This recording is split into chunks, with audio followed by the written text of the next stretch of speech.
The rain had been a constant companion since leaving the last whisper of civilization behind. It lashed against the windows of the old Land Rover, a drumming rhythm that both soothed and intensified the wild isolation of the Scottish Highlands.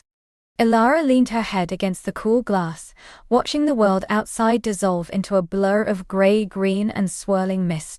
She was chasing an echo, a rumor of a feeling, a spark she hoped still lived in her sculptor's hands, dormant for too long. This place, Blackwood Keep, a name that sounded more like a Gothic novel than a potential sanctuary, was her last hope. The narrow track, barely more than a sheep path, finally surrendered to a pair of ancient wrought iron gates, half hidden by overgrown ivy. They stood ajar, as if perpetually awaiting a guest who had long forgotten the way.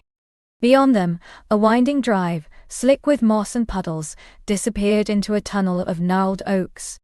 It was precisely the kind of place that promised both profound solitude and unsettling secrets. Ilara felt a shiver, not entirely from the chills seeping in through the car's seals, but from a burgeoning sense of anticipation. The house, when it finally emerged from the shroud of trees, was magnificent and melancholic. A grand stone edifice, softened by centuries of weather and clinging vines. It rose 3 stories high, its numerous windows, like dark, watchful eyes. A single plume of smoke curled lazily from one of its many chimneys, a beacon of life in the otherwise desolate landscape. Ilara parked the Land Rover near a crumbling fountain. The silence that followed the engines cut off thick and profound, broken only by the persistent patter of rain and the distant, mournful cry of a seabird. Taking a deep breath, she unlatched her seatbelt. The air was cold, damp, and carried the sharp, invigorating scent of pine, wet earth, and something indefinably wild, the sea perhaps, though she couldn't yet see it. She pulled her worn leather jacket tighter around her, tucking a stray strand of dark hair behind her ear. Her sculptor's hands, usually smudged with clay or charcoal, felt strangely bare, unready. As she made her way to the heavy oak door, noting the intricate, tarnished brass knocker shaped like a mythical beast, a figure emerged from the shadows of the porch. He moved with a quiet economy that was almost startling. Tall, with a lean, powerful frame discernible even beneath a dark, unbuttoned coat, he had hair the color of wet slate, falling casually across a broad forehead. His eyes, though Ilara couldn't quite discern their color in the dim light, held an arresting intensity, meeting hers with an unnerving directness. "Ilara Vance." His voice was a low rumble, carrying a subtle, almost imperceptible lilt that hinted at a deeper, older lineage. It was a voice that seemed to belong to the house itself, resonant and full of quiet authority. "Yes," she managed, a little breathlessly. He was even more striking up close. The lines etched around his eyes spoke of a life lived outdoors, perhaps in contemplation, perhaps in hardship. There was a raw, untamed quality about him, softened by an underlying current of elegance. He wasn't conventionally handsome in a polished, modern way, but carried a beauty that was ancient and compelling, like a weathered ruin that still held its regal form. "Rhys Calder," he offered, extending a hand. His grip was firm, warm, and surprisingly gentle. A fleeting current, like static electricity, passed between their palms, making Ilara's skin prickle. She felt an immediate, primal awareness of him, an unsettling sense that this man saw far more than her travel-worn appearance suggested. "Welcome to Blackwood Keep," he said, his gaze lingering on hers for a beat too long, or perhaps not long enough. A faint, almost imperceptible smile touched the corner of his lips, a flicker of something enigmatic. "You're later than expected." "The roads were challenging," she replied, withdrawing her hand, feeling an unexpected loss of warmth. "And the GPS gave up somewhere near Loch Ness." Rhys chuckled, a low, rich sound that seemed to chase the gloom from the air, if only for a moment. "It often does. Come in. You must be frozen." He gestured for her to enter, and Ilara stepped into the house, leaving the raw wind and rain behind. The air inside was warm, infused with the scent of wood smoke, old leather, and something else she couldn't quite place, perhaps dried herbs, or the lingering ghost of a forgotten perfume. The entrance hall was vast, dimly lit by a single ornate chandelier whose crystals gleamed softly. Shadows danced in the corners, playing tricks on the eye, making the suits of armor and ancestral portraits seem to shift and breathe.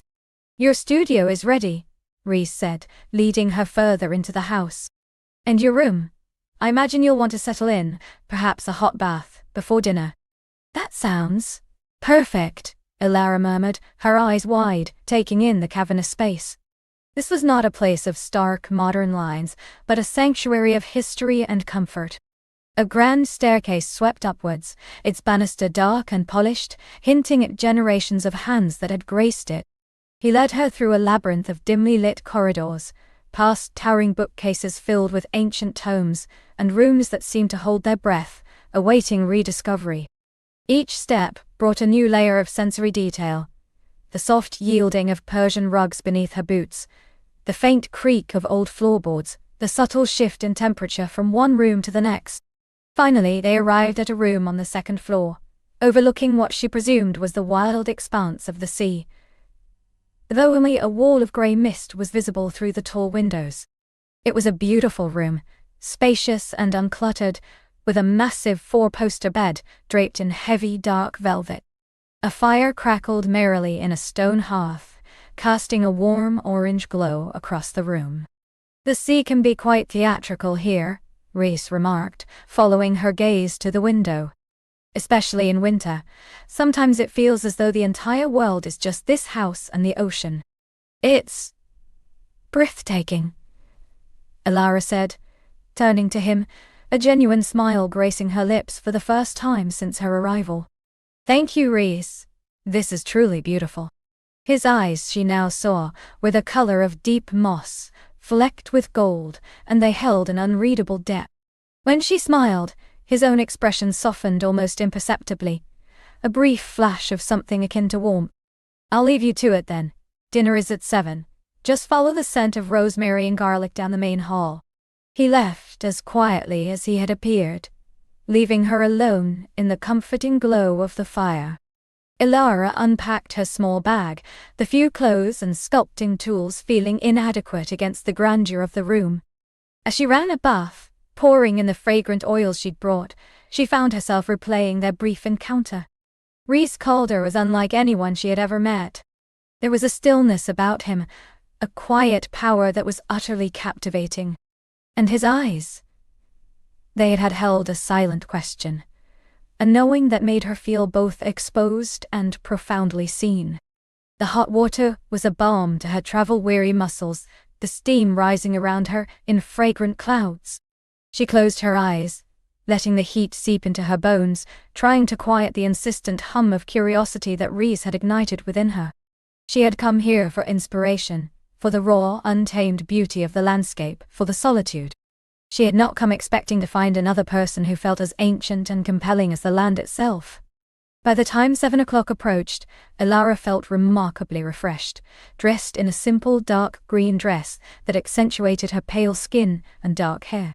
The scent of cooking, exactly as Whis had described, drew her downstairs. It led her not to a formal dining room, but to a large rustic kitchen, warm and inviting, dominated by a huge cast-iron range. Whis was there, stirring a pot on the stove, his back to her. He had changed into dark trousers and a soft grey Henley shirt that clung to his broad shoulders and forearms, revealing the subtle play of muscle beneath the fabric. The sleeves were rolled up, exposing strong, capable hands that moved with a practiced grace. The sight of him, so at ease in this domestic setting, stirred a flicker of unexpected warmth in Elara. He turned as she entered, offering another one of his rare, quiet smiles. "Perfect timing.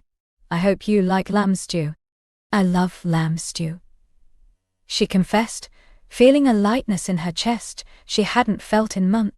He gestured to a large wooden table in the center of the kitchen, already set for two, with simple earthenware plates and flickering candlelight. "Please sit." They ate in comfortable silence for a while, the only sounds the clinking of cutlery, the crackling of the fire in the adjacent hearth, and the distant, mournful sigh of the wind. The stew was rich and flavorful, hearty and comforting. Ilara savored each bite, feeling the warmth spread through her. "So," Whis began, his voice low, breaking the quiet spell. "You're a sculptor." It wasn't a question, but an observation, as if he already knew. "I am," Ilara confirmed, meeting his gaze across the table. The candlelight made his eyes seem even deeper, the gold flecks dancing like distant stars. "Or, I was. I'm hoping this place will reignite something." "Creative block?" he asked, his voice gentle. She nodded, a wry twist to her lips. "Among other things. Life got in the way. The city became too loud, too demanding. I needed to escape, to find a place where the noise of the world couldn't reach me." "Blackwood Keep is good for that," he said, taking a sip of the robust red wine he had poured for them. "It has a way of silencing the superfluous, leaving only what truly matters." "And you?" Ilara ventured, feeling emboldened by the wine and his receptive presence. "What do you do here, Whis?" He leaned back slightly, his eyes holding a hint of amusement. "I keep the old place from falling into the sea mostly. And I write when the mood strikes." "What do you write?" "Stories, histories. Sometimes just observations of the mist and the rocks." His gaze shifted to the window, where the rain still streamed down, blurring the world beyond. "This house, this land, it holds many stories. Some are mine, some belong to generations long past. I try to capture them before they fade into the wind." There was a profound sense of rootedness about him, as if he was as much a part of Blackwood Keep as the ancient stones themselves. Ilara found herself fascinated, drawn in by his quiet intensity, by the unspoken depths she sensed beneath his calm exterior. After dinner, Whis led her into a magnificent library, its walls lined from floor to ceiling with books of every conceivable size and age. The air was thick with the scent of old paper and leather, a heady perfume that made Ilara feel instantly at home. A roaring fire illuminated a pair of deep, leather armchairs, inviting them to sink in. "Coffee? Or something stronger?" Whis offered, moving to a small, polished bar cabinet. "Coffee, please," Ilara said, her voice a little softer than intended. She felt a delicious sense of languor, the day's journey, and the warmth of the house settling deep within her. He returned with 2 steaming mugs, handing one to her before settling into the opposite armchair. The silence that followed was not awkward, but companionable, filled with the crackle of the fire and the subtle symphony of the old house settling around them. Ilara found her gaze returning to him, drawn by an irresistible pull. The firelight played across his features, highlighting the strong line of his jaw, the subtle curve of his lips, the way his dark hair fell across his brow. There was a raw, primal beauty to him, an honesty that resonated with something deep within her. "Tell me about your work, Ilara," he prompted, his voice a low thrum that seemed to vibrate through the quiet room. "What do you sculpt?" She hesitated, then found herself speaking with an openness she rarely afforded strangers. "Mostly figurative. Human forms often abstract, exploring emotion, connection, absence. I work with clay, bronze, sometimes stone." She paused, searching for the words. "I try to capture the essence of a feeling, the unspoken language between people. The way a whisper can sometimes hold more weight than a shout." His eyes, in the firelight, seemed to gleam. "A whisper," he repeated, the word rolling off his tongue like a caress. "Yes, I understand that. The quiet intimacies often hold the most power." He leaned forward slightly, his gaze unwavering, intense. "What kind of whisper are you searching for here, Ilara?" The question hung in the air, weighted with an unspoken meaning. It was direct, probing, yet delivered with a tenderness that disarmed her. She felt a blush creep up her neck, a sudden heat suffusing her cheeks. It wasn't just about her art anymore, not with his eyes holding hers in such an intimate way. I'm not entirely sure," she admitted, her voice barely above a whisper herself.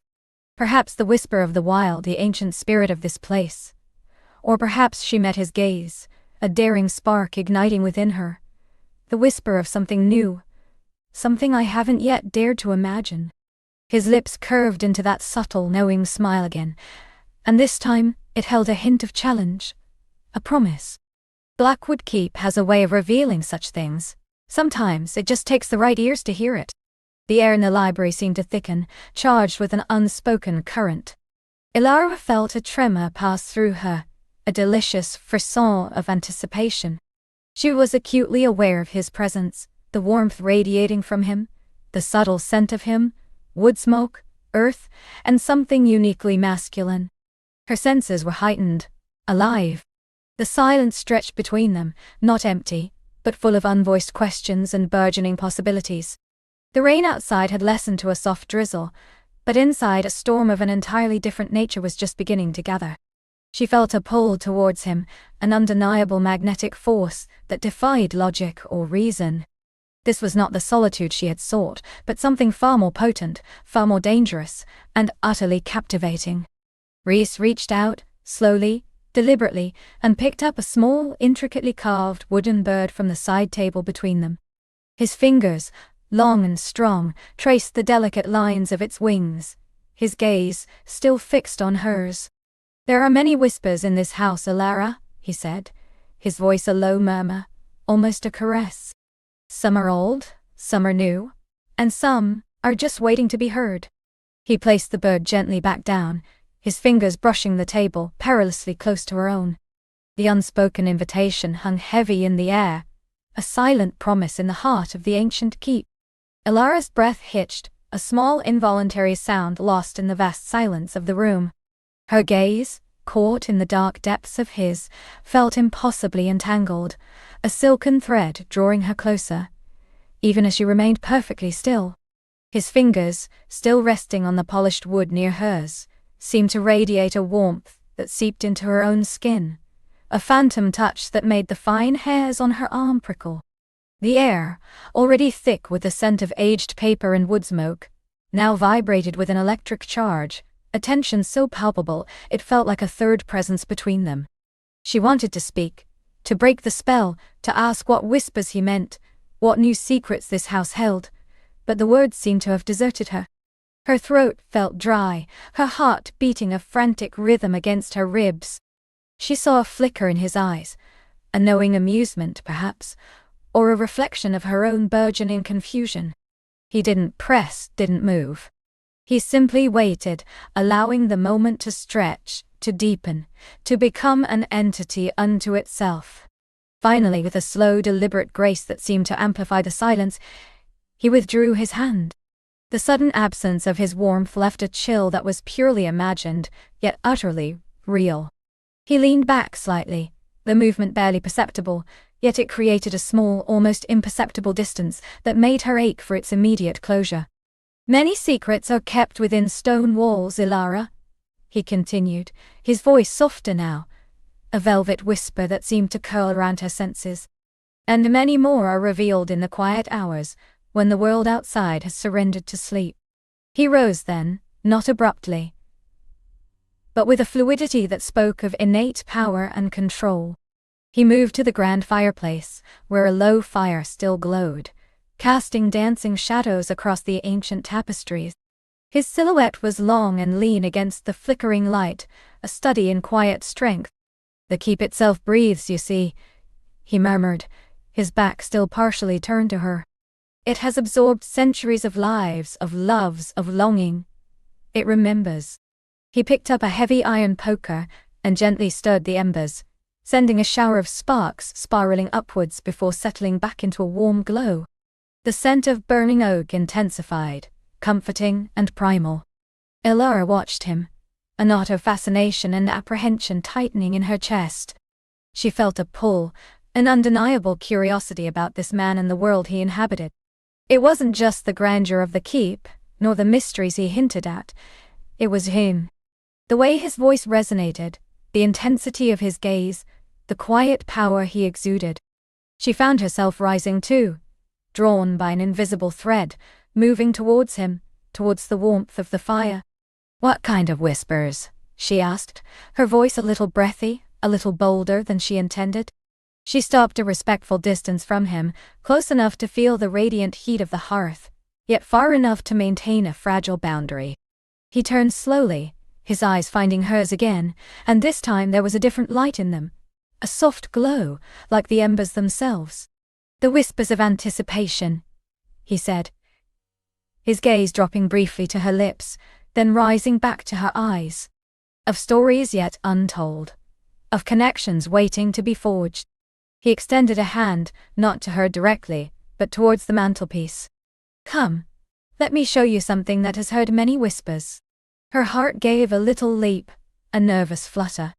She hesitated for only a fraction of a second before taking a step forward. Her hand, almost without conscious thought, reached out, not to his, but to the cool, smooth surface of the stone mantelpiece beside him. Her fingers brushed against the rough carvings of forgotten beasts and symbols, feeling the history etched into the very fabric of the keep. He didn't touch her, but his proximity was a touch in itself. She could feel the subtle warmth radiating from his body, the faint scent of his presence, something clean and masculine, like distant pine and old leather. He pointed to a small, almost hidden alcove in the stone above the hearth. "Here," he said, his voice dropping to a conspiratorial murmur. "Centuries ago, lovers would carve their initials here, believing the warmth of the fire would forever keep their passion alive." Elara leaned closer, her head tilted, trying to discern the faint, weathered etchings. She could make out a few intertwined letters, almost worn smooth by time, and countless brushes of hands.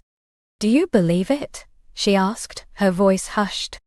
He looked down at her, a faint, enigmatic smile playing on his lips. "I believe in the power of belief, Elara, and in the enduring flame of connection." His gaze lingered on her for a moment longer than strictly necessary, and she felt a blush creep up her neck. The heat from the fire, or something else entirely, began to bloom within her.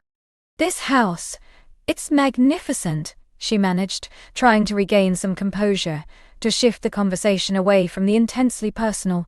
"It is," he agreed, his voice regaining a more neutral tone, though the warmth in his eyes remained. "And it has many facets. Perhaps you would like to see more of it? The hour is late, but the night is young, and the keep holds its own kind of beauty in the moonlight." The invitation, though cloaked in polite words, felt like a dare, a promise. Her logical mind screamed for her to decline, to retreat to her room, to the safety of her solitude. But another part of her, a part that had been dormant for too long, was stirring, captivated by the mystery, by the allure of this man and his ancient home. I would like that very much," she heard herself say, surprised by the eagerness in her own voice. He smiled then, a genuine open smile that transformed his features, softening the aristocratic lines, revealing a flicker of something almost boyish and intensely charming. "Excellent. Come then, but quietly, the sleeping household must not be disturbed." He led the way, not back through the grand hall, but through a hidden door beside the fireplace, concealed so cleverly within the stone paneling that Elara would never have noticed it. It opened into a narrow, winding corridor, unlit save for the faint moonlight filtering through a high-arched window at the far end. The air here was cooler, carrying the faint, earthy scent of ancient stone and damp earth. "This is one of the keep's veins," he explained, his voice a low rumble in the close confines. "Secret passages, servants' ways, the conduits of the house's lifeblood." His hand brushed against the rough stone wall as he walked, his movements sure and confident in the darkness. Elara followed, her senses heightened. The soft scuff of his boots on the flagstones, the gentle rustle of his clothes, the almost imperceptible scent of him. It all filled her awareness. They walked in comfortable silence for a while, the only sounds their footsteps and the distant, almost imperceptible creaks and groans of the old house. The corridor twisted and turned, leading them deeper into the labyrinthine heart of the keep. Elara found herself pressing closer to him, not out of fear, but drawn by a primal instinct, a desire for his presence in the unfamiliar darkness. Her arm occasionally brushed his, a fleeting contact that sent a shiver through her. Each time he didn't pull away, nor did he overtly acknowledge it, yet the slight, almost imperceptible shift in his stride suggested he was aware of every brush, every flicker of contact. They emerged into a vast circular chamber, open to the night sky. Ilara gasped softly. It was an inner courtyard, surrounded by the high walls of the keep, but its center was dominated by a colossal, gnarled oak tree, its branches reaching upwards like ancient, arthritic arms, silhouetted against the velvet expanse of the night sky. The moon, almost full, poured its silver light onto the scene, making the leaves shimmer like polished jade.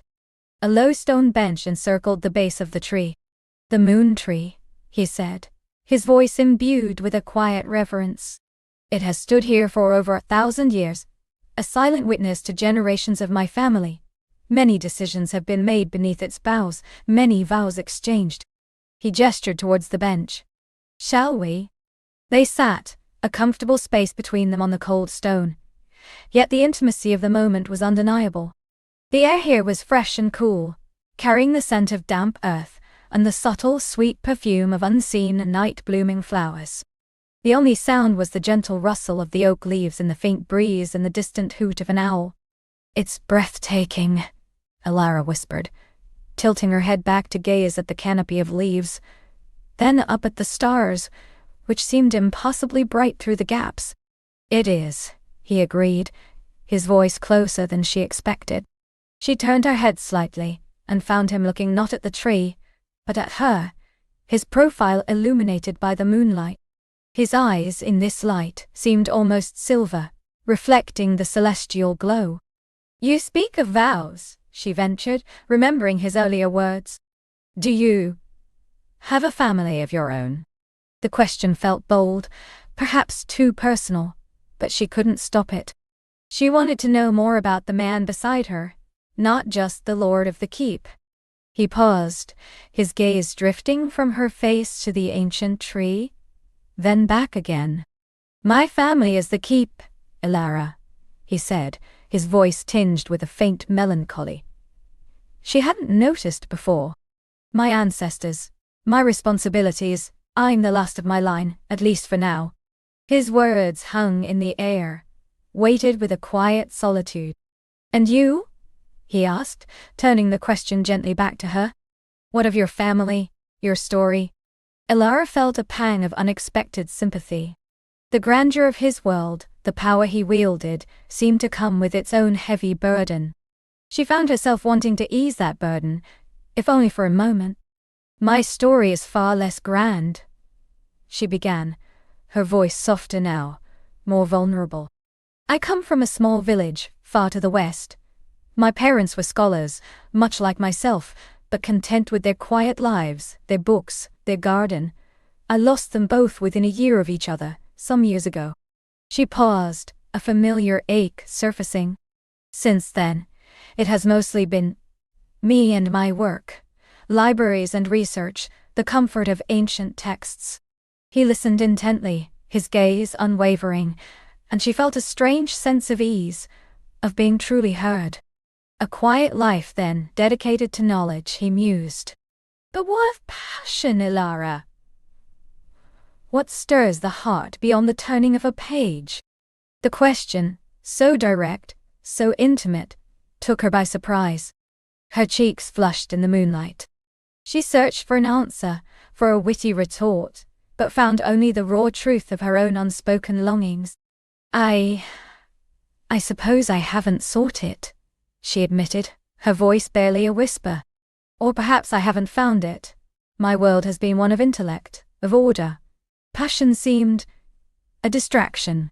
He chuckled softly, a low, resonant sound that vibrated through the air between them. "A distraction, perhaps, for the mind, Ilara. But for the soul, it is the very essence of life.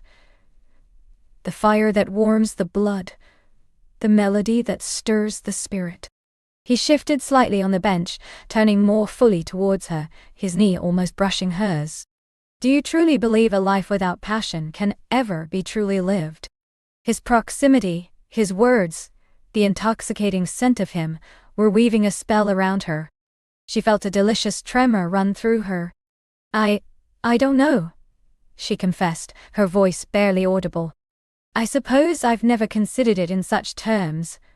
My work has always been my passion. And a noble passion it is, he affirmed, his eyes still holding hers. To uncover lost truths, to bring light forgotten histories. But even the most brilliant scholar, Ilara, needs the warmth of another's fire, the spark of shared humanity to truly illuminate their world. His hand, with slow, deliberate grace, reached out and brushed a stray strand of hair from her cheek, tucking it gently behind her ear. His fingers lingered for a fleeting moment, a feather-light touch that sent a jolt of pure sensation through her. Her breath hitched. The world seemed to narrow to this moment, this man, this touch. Her heart hammered against her ribs, a frantic bird trapped in a cage. She could feel the warmth of his skin against hers, the whisper of his breath on her face.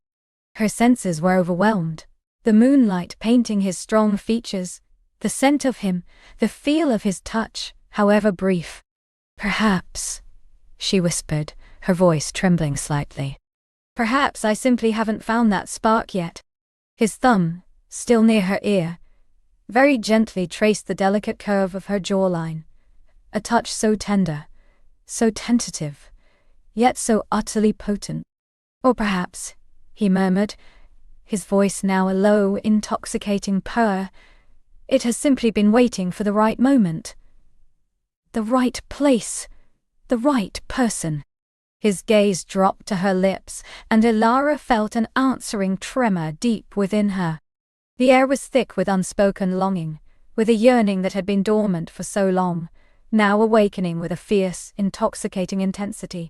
She wanted him to kiss her. Every fiber of her being screamed for it. Her eyes fluttered closed for a brief instant, a silent plea. When she opened them, his face was closer still. She could feel the heat radiating from him, the subtle tremor in his own hand as it continued its gentle caress. His eyes were dark, fathomless pools, reflecting the moonlight and something else entirely, a raw, exquisite desire that mirrored her own. This keep, he breathed, his voice barely audible, has heard many whispers of love, Ilara.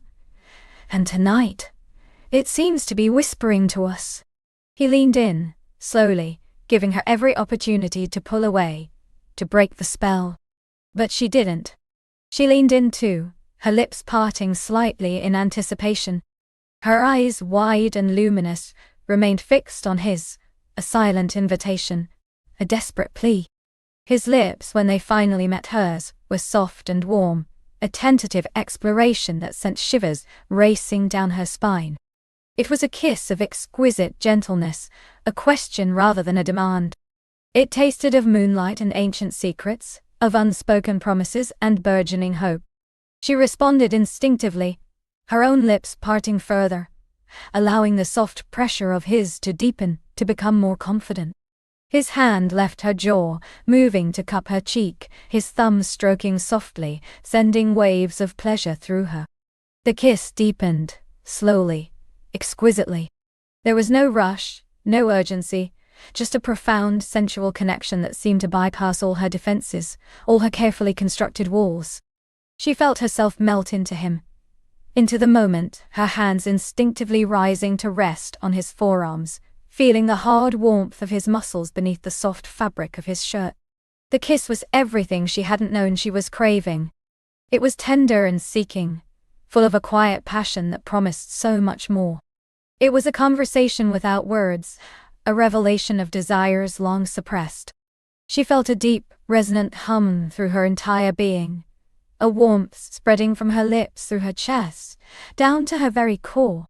He broke the kiss slowly, lingeringly, his lips brushing hers once, twice, before finally drawing back just enough for their breaths to mingle. His eyes, still dark and intense, searched hers, as if seeking confirmation, an answer to the silent question that still hung between them. "Ilara," he murmured, her name a soft caress on his lips. His thumb continued to stroke her cheek, his gaze never leaving hers. "I believe the whispers have been answered."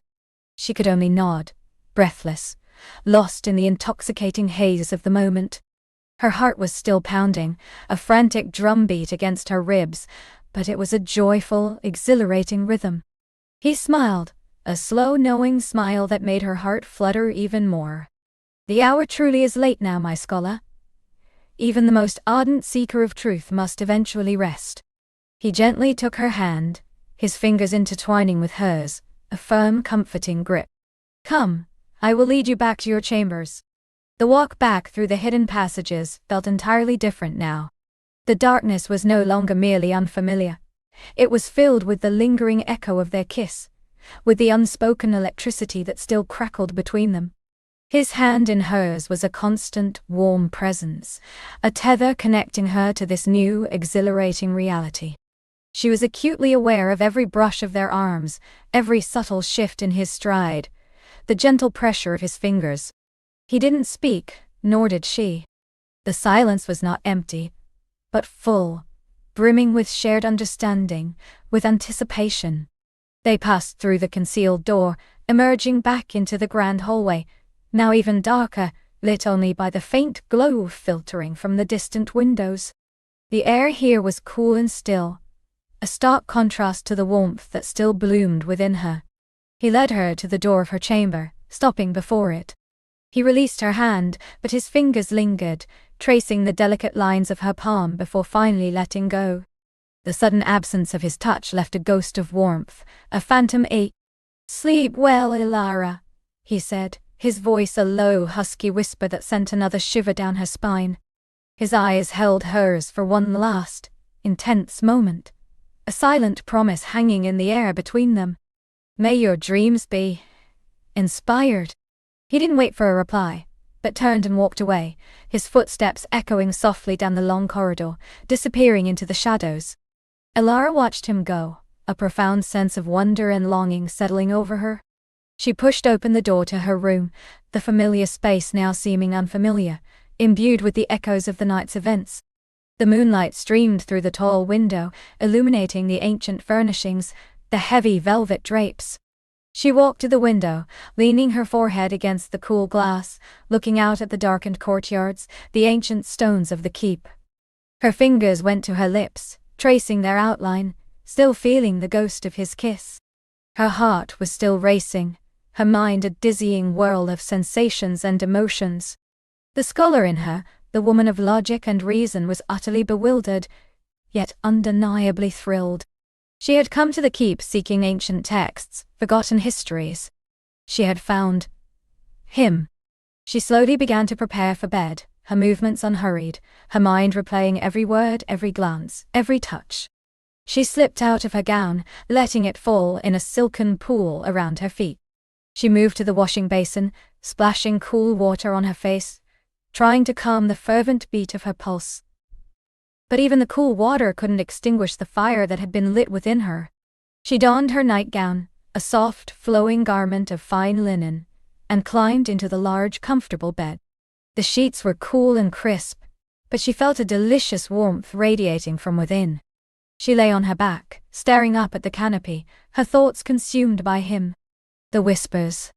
He had spoken of whispers. She understood now. The whispers of the keep, of history, of longing, but also the whispers of her own heart, awakening to a desire she hadn't known she possessed. She closed her eyes, trying to conjure his face, the intensity of his gaze, the warmth of his lips. She felt a delicious ache, a yearning for more. This was only the beginning, she knew. The unspoken invitation had been accepted, the first steps taken. The ancient keep held many secrets, and perhaps the most profound among them was the awakening of her own heart. The night was far from over, and the promise of tomorrow, with him, hung in the air, sweet and intoxicating. She drifted towards sleep, her dreams already filled with moonlight and shadows, with ancient stones and a man whose touch had ignited a fire she now desperately wanted to explore. Her sleep was light and fragmented, punctuated by vivid dreams where his voice, deep and resonant, echoed through labyrinthine corridors, and his touch, a phantom warmth, lingered on her skin. She awoke with the first hint of dawn, a soft grey light filtering through the window, feeling more rested than she had expected. yet acutely aware of the absence of his physical presence. The memory of the previous night was not a dream, but a potent, exhilarating reality. She rose, feeling a lightness in her step, a new vibrancy in her senses. The world outside her window, the ancient stones of the keep, the distant hills, all seemed to gleam with a fresh, almost magical quality. She dressed with more care than usual, choosing a gown of soft, forest green that complemented her eyes, feeling a quiet confidence bloom within her. After a light breakfast, served in her chamber by a silent maid, Elara found herself drawn to the library, the very room where their evening had begun. She told herself it was for her research, to immerse herself in the texts that had brought her here. But deep down, she knew she was hoping, perhaps even expecting, to find him there. The library was empty when she arrived, a vast, echoing space filled with the quiet murmur of history. The morning light poured through the tall arched windows, illuminating dust motes dancing in the air like tiny golden fairies. The scent of old paper and polished wood was comforting. Familiar, yet tinged now with the memory of hushed presence. She moved through the towering shelves, her fingers trailing over the spines of ancient tomes, her mind still replaying the previous night. The kiss beneath the moon tree. His words about passion. The way his eyes had held hers. Lost in thought, she almost didn't hear the soft click of the door. She turned, her heart giving a little leap, and saw him standing there, framed in the doorway. He was dressed simply, in dark trousers and a crisp linen shirt, sleeves rolled to reveal strong forearms. He looked less formidable in the daylight, more approachable, yet no less captivating. "Good morning, Elara," he said, his voice a low, warm greeting that sent a familiar shiver through her. A faint, knowing smile played on his lips, a silent acknowledgement of the night they had shared. "I trust you slept well?" "As well as can be expected," she replied, her own smile shy, but genuine. "Considering the inspiration." He chuckled, the sound rich and deep. "Indeed, I confess, my own sleep was somewhat disturbed by similar reflections." He walked slowly into the room, his gaze never leaving hers, and she felt that familiar electric tension begin to build again. "I came to offer you something you might find interesting, a private collection, not generally accessible, but I believe it will be of particular interest to you." He led her to a hidden alcove she hadn't noticed before, tucked behind a rotating bookshelf. With a gentle pull, the shelf swung inwards, revealing a small, dimly lit room. The air inside was cool and still, thick with the scent of vellum and aged leather. Rows of small, exquisite volumes lined the walls, many bound in rich, jewel-toned leathers, others in plain, ancient covers. "This is my family's private archive," he explained, his voice hushed, as if speaking in a sacred space. "Records, journals, unique manuscripts collected over centuries. Some are mundane, others less so." He gestured around the room. "I thought you might appreciate the opportunity to explore them." Elara's eyes widened with genuine excitement. This was precisely the kind of treasure she had come to find. "This is incredible," she breathed, her scholar's heart soaring. She moved further into the room, her gaze sweeping over the shelves, already recognizing the potential for discovery. "There's one in particular I thought you might enjoy," he said, his voice closer now. He pointed to a small leather-bound book on a high shelf. "An account, written by my ancestor, Lady Isolde, from the 14th century. She was quite the enigmatic figure. A scholar much like yourself, but also a woman of fervent passions." He reached for the book, his arm extending past her, his body brushing lightly against hers. The contact was brief, accidental, yet it sent a jolt through her. She felt the warmth of his chest against her back, the subtle scent of him enveloping her. He retrieved the book, his fingers brushing hers as he handed it to her. The book was heavy in her hands, its leather cover smooth and cool beneath her fingertips. She opened it carefully, revealing pages filled with elegant, faded script. "Lady Isolde," she murmured, intrigued. "Tell me more about her." He leaned against the bookshelf, his proximity still a potent force, his gaze fixed on her. She was a woman ahead of her time, trapped by convention yet yearning for freedom, for knowledge, for a love that transcended the ordinary. Her journals are full of her observations, her frustrations, and her secret desires. His voice was a low murmur, intimate and captivating. I believe you will find her story resonates. He watched her as she turned a few more pages, her brow furrowed in concentration, yet acutely aware of his presence. She speaks of a hidden garden, Ilara noted, pointing to a passage, a place of solace and secret meetings. Indeed, he confirmed. That garden still exists. Though much changed by time, its essence remains. Would you care to see it? The question was not just about a garden, she knew. It was an invitation again to step further into his world, into their shared narrative. Her heart quickened. I will, she said, her voice soft but firm. He smiled, a gentle, knowing smile that made her senses swim. Excellent. But first, perhaps a little more light for your reading. He moved to a small, heavy curtain covering a window in the alcove.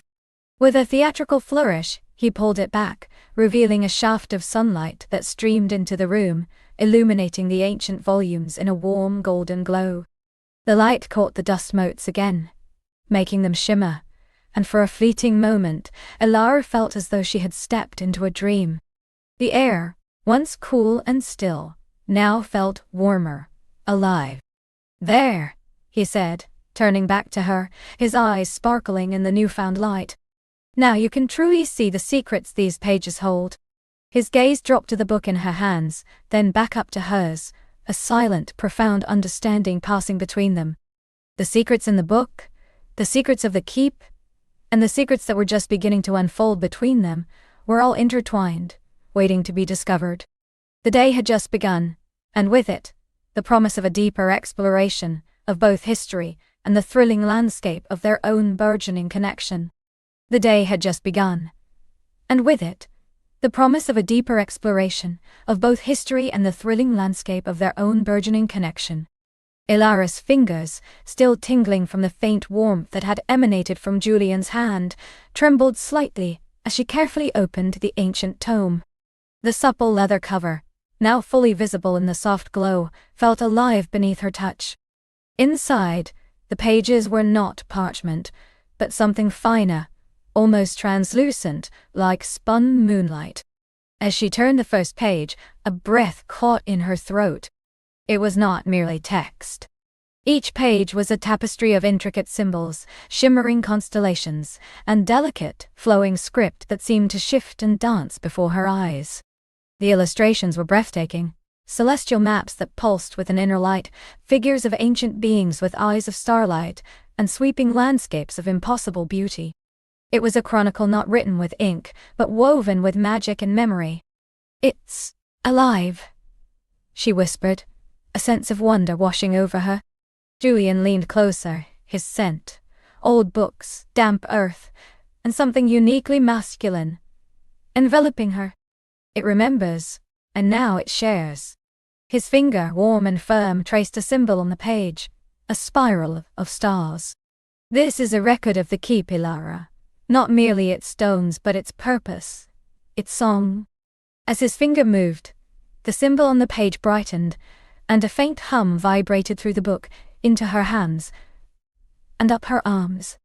She felt a whisper of understanding, a fleeting image of a vast, star-dusted cavern, a focal point of immense energy. The keep, Julian continued, his voice low and resonant, is a sanctuary, a point where the veil between worlds thins. It draws energy from the cosmos, channels it, and protects it. And its greatest secret, the one that binds it, is in its lineage. Ilara looked up, her gaze meeting his. There was a profound gravity in his eyes, a depth she was only beginning to fathom. Lineage? He nodded, his thumb gently caressing the back of her hand, sending shivers through her. For generations, a specific bloodline has been its guardian. They are attuned to its frequencies, able to understand its language, and harness its power. I am of that line. He paused, his gaze softening, yet intensifying. And so, I believe, are you? The revelation hung in the air, a bell tolling deep within her soul. Ilara felt a strange resonance with his words, a sense of pieces clicking into place, explaining the inexplicable pull she'd felt towards the keep. Towards him. Me? But I don't understand, I'm just an archivist. Julian chuckled, a rich, warm sound that resonated deep within her chest. There are no justs in this place, Ilara. Your ability to see the latent energy, your innate curiosity, your very presence here, it is no accident. The book chose you, or perhaps, the keep chose us both. He gestured for her to turn the page. As she did, the shifting script seemed to coalesce into a clearer narrative, images forming in her mind like half-forgotten dreams. She saw a woman with eyes like hers, a faint luminescence around her, standing amidst ancient stones, guiding celestial energy. She saw a line of guardians, each one connected to the keep, each one with a unique gift. And then, an image of a delicate, intricate symbol, one she felt she knew, though she'd never seen it before. Julian leaned closer, his breath warm against her ear. This symbol, Ilara, is your birthright. It marks those who carry the celestial spark, those destined to protect and nurture the keep's energy. It signifies a unique connection to the cosmic currents. He reached out, his fingers brushing the hair back from her temple. His touch was feather-light, yet it sent a wave of heat through her. His gaze was intense, searching. "May I?" he murmured, his eyes asking for permission before his fingers gently traced the skin just above her left eyebrow. As his fingertip brushed her skin, a faint, almost imperceptible warmth blossomed there. And then, a tingling sensation, as if an invisible thread was being drawn taut, connecting her to something ancient and powerful.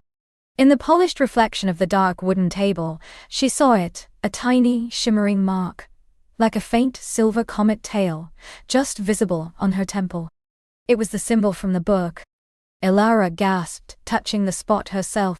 The mark was real, a part of her yet newly revealed. I never saw this before. It requires the right light, the right resonance to be revealed, Julian explained, his voice tender. The keep's energy, channeled through the book through me, has awakened it. His hand lingered on her cheek, his thumb gently stroking her skin. You are not just an archivist, Ilara. You are a channel, a guardian, a part of this legacy. The weight of his words, the intimate revelation, the sudden presence of the mark, it was overwhelming, exhilarating. She felt a profound shift within her, a sense of coming home to a part of herself she hadn't known was lost. "What do I do?" she asked, her voice barely a whisper, her eyes locked with his. The question was about the mark, the legacy, but also about the burgeoning connection between them. Julian's gaze deepened, a silent promise burning in their depths. We begin by understanding, by exploring, together.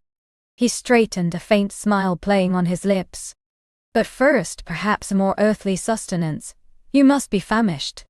He led her from the library, the book still clutched in her hands, a tangible link to her newfound identity. The morning light, filtering through the arched windows of the keep, seemed brighter, more vibrant. As they walked through grand halls and down winding staircases, Julian shared more of the keep's history, his voice a melodic balm, painting vivid pictures of its past. He spoke of ancient rituals, of celestial alignments, of the generations of his family who had dedicated their lives to its preservation. They arrived in a sun-drenched dining hall, where a simple yet elegant breakfast awaited them, fresh berries, warm bread, local cheeses, and fragrant tea. As they ate, their conversation flowed easily, shifting from the profound to the playful. Ilara found herself laughing freely, a sound that felt foreign and wonderful within the ancient walls. Julian's eyes never left her, a quiet intensity in his gaze that made her pulse quicken. After breakfast, Julian proposed a tour of the keep, a deeper exploration that went beyond the historical facts she'd researched. The book speaks of hidden chambers, of specific points where the celestial energy converges, he explained. Now that your mark is awakened, you may sense them more acutely. And she did. As they walked, Ilara felt subtle shifts in the air, faint currents of energy that hummed beneath the ancient stones. In one remote corner of the keep, she felt a distinct warmth emanating from a tapestry-covered wall. Julian watched her, a knowing smile on his face. "What do you feel, Ilara?" "Heat," she said, reaching out to touch the heavy fabric. "And a kind of pull, like a gentle current."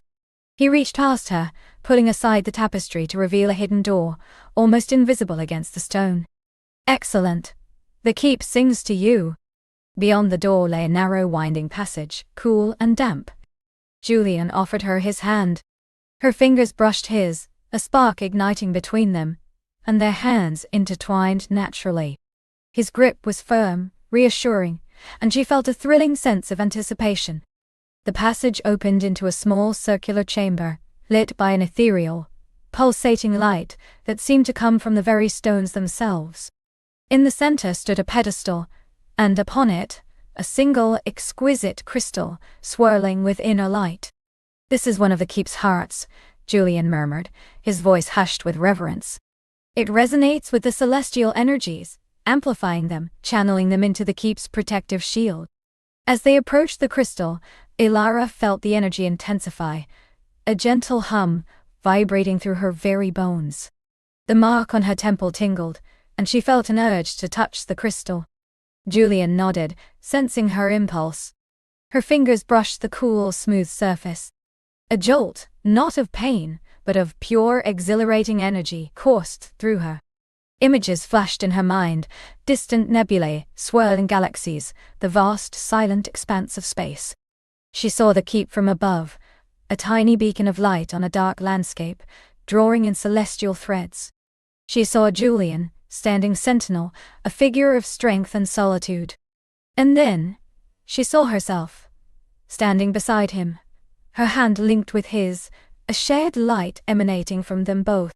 When she withdrew her hand, gasping, the chamber seemed to shimmer around her. "It showed me everything," she whispered, her voice filled with awe. "The keep's purpose. Your purpose. And us." Julian stepped closer, his hand reaching for hers again, his thumb stroking her knuckles.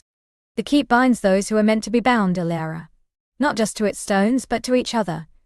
It recognizes resonance, not just of power, but of spirit." His gaze was tender, vulnerable. "I have been its sole guardian for a long time. It has been a solitary existence." His words, spoken with such quiet sincerity, touched a chord deep within her. She saw the longing in his eyes, the years of solitude etched subtly around them. She realized then that this was more than just a historical journey, or a mystical awakening. It was a journey into the heart of another, a heart that had waited, perhaps for her. "You don't have to be alone anymore," she whispered, her fingers tightening around his. He brought her hand to his lips, pressing a soft kiss to her knuckles. His eyes never left hers. "No," he said, his voice husky. "I don't." The afternoon passed in a haze of revelation and deepening connection. They returned to the library, where the ancient book seemed to glow with renewed purpose. Julian explained how to interpret more of its symbols, how to attune herself to the keep's subtle energies. He showed her how to draw upon the celestial spark within her, to feel its presence, a nascent power she hadn't known she possessed. Each shared discovery, each shared moment of wonder, pulled them closer. As dusk began to paint the sky outside the library windows in hues of violet and rose, a gentle fatigue settled over Ilara. The day had been filled with more magic and revelation than she could have ever imagined. She was no longer just an archivist. She was something more, something intrinsically linked to this ancient, living keep and to the man who guarded it. Julian, sensing her weariness, closed the book with a soft sigh. "The day has given us much, Ilara, but even guardians need rest." He paused, his gaze lingering on her face, on the faint, shimmering mark on her temple. "Let me show you to your chambers. I believe you'll find them prepared." He led her not back to the simple guest room she had occupied, but to a different wing of the keep, one she hadn't yet seen. The corridors here were grander, the air warmer, scented with lavender and cedar. He stopped before a heavy, carved wooden door, pushing it open with a gentle hand. Ilara stepped inside and gasped softly. It was a chamber of breathtaking beauty. A vast, four-poster bed, draped with silk and velvet, dominated the room, bathed in the warm glow of a crackling fireplace. Soft rugs covered the polished stone floor, and tapestries depicting celestial scenes adorned the walls. A large, ornate bath, filled with steaming water and fragrant herbs, beckoned from an alcove, framed by sheer flowing curtains. Candles flickered everywhere, casting dancing shadows, and filling the air with a soft, sweet perfume. "Julian," she breathed, turning to him, her heart pounding. "This is magnificent." He stood in the doorway, his expression unreadable, yet his eyes held a smoldering intensity. "It is the chambers of the keep's true guardian," he said, his voice a low rumble. "And tonight, it is yours." He stepped into the room, closing the door softly behind him, the sound echoing the quiet thud of her own heartbeat. The air in the room thickened, charged with unspoken desires. The intimacy of the space, the lingering scent of him. The sheer beauty of it all. It was intoxicating. He walked towards her slowly, his gaze never leaving hers, a silent question in his eyes. "Ilara," he began, his voice barely a whisper, "the keep has revealed its secrets to you. It has shown me that you are its future, its heart, and it has shown me that you are mine." He reached out, his hand gently cupping her cheek. His thumb stroked the soft skin just below her eye, sending a shiver through her.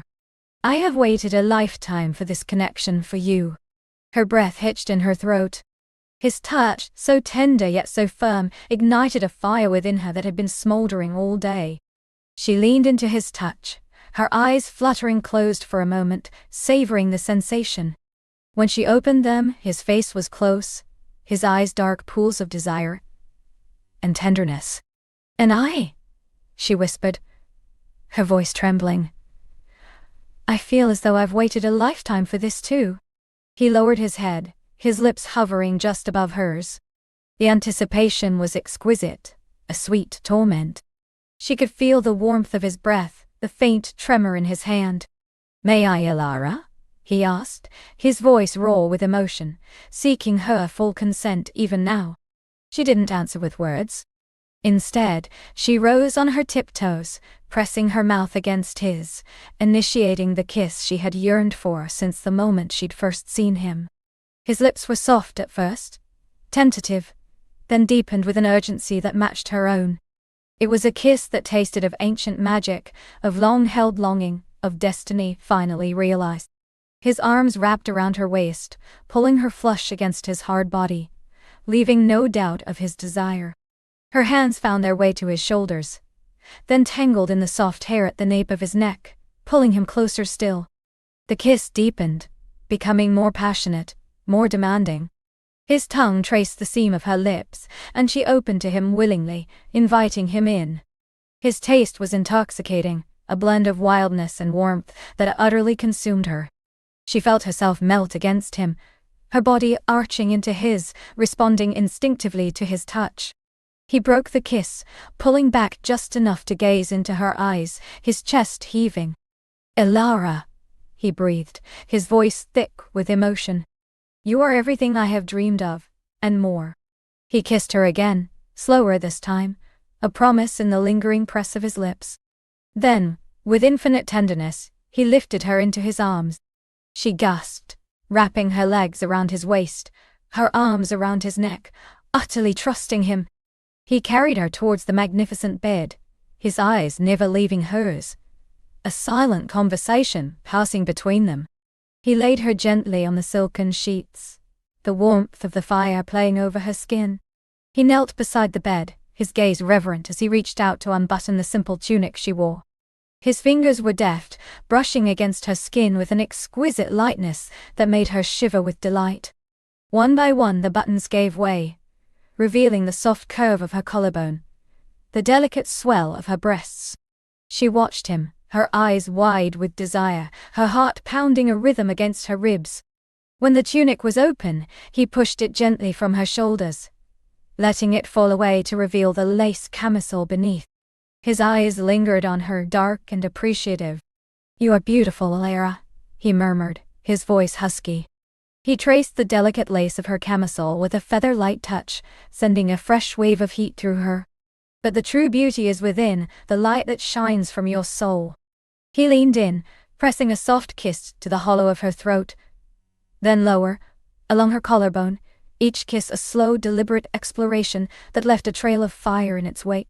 She arched her back, her fingers tangling in his hair, urging him closer.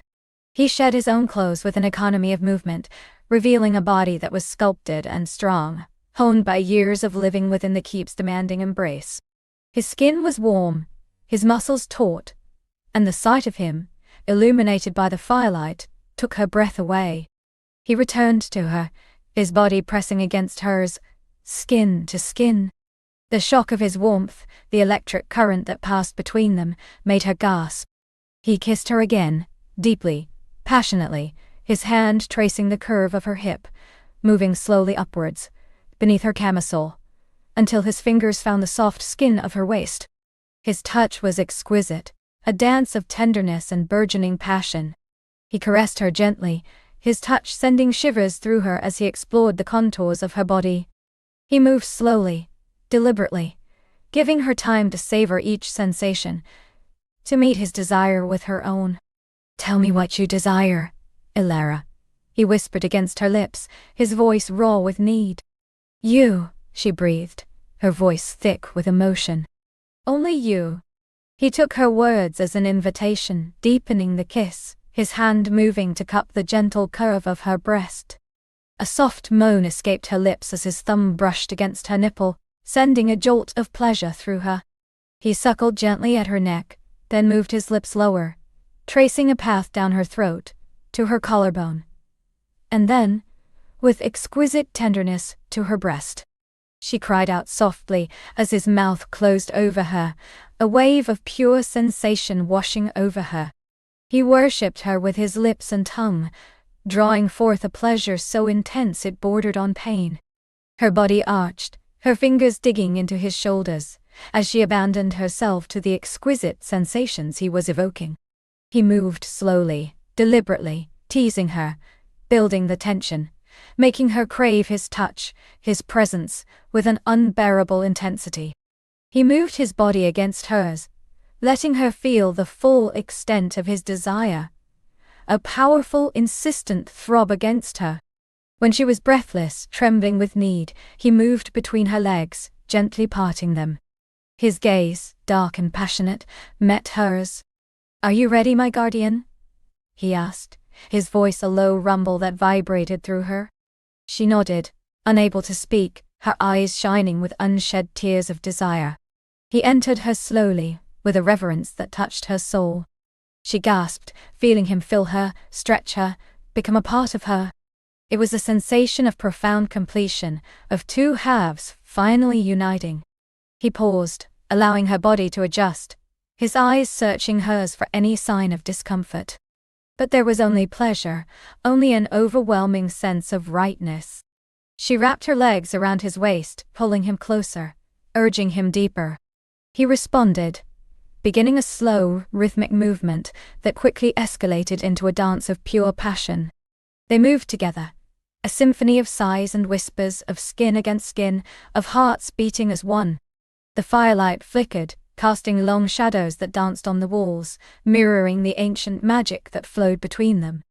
Each thrust, each embrace, was a culmination of the day's revelations, a sealing of their bond, a physical manifestation of their intertwined destinies.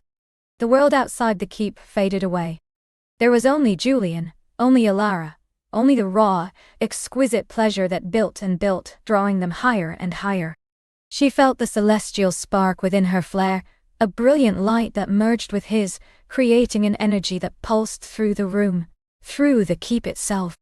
With a final shattering climax, they cried out together, their bodies arching, trembling, as waves of pure ecstasy washed over them. They collapsed against each other, breathless, their skins slick with sweat, their hearts still pounding a frantic rhythm. Julian held her close, pressing soft kisses to her hair, her temple, the faint, shimmering mark that now seemed to glow with a gentle inner light. He whispered her name, his voice filled with tenderness and awe. "Elara," he murmured. "My Elara, you are home." She nestled into his embrace, feeling utterly cherished, utterly safe, utterly loved. The secrets of the book, the secrets of the keep, and the secrets of their hearts had all unfolded, revealing a tapestry of destiny, love, and belonging. The day had indeed begun with a promise, and it ended with that promise magnificently fulfilled. The keep had found its new guardian, and Elara had found her true self, forever entwined with its magic, and with the man who held her close in the soft, intimate glow of their shared night. Their journey had just truly begun, a journey bound by ancient magic and a love as vast and brilliant as the cosmos itself.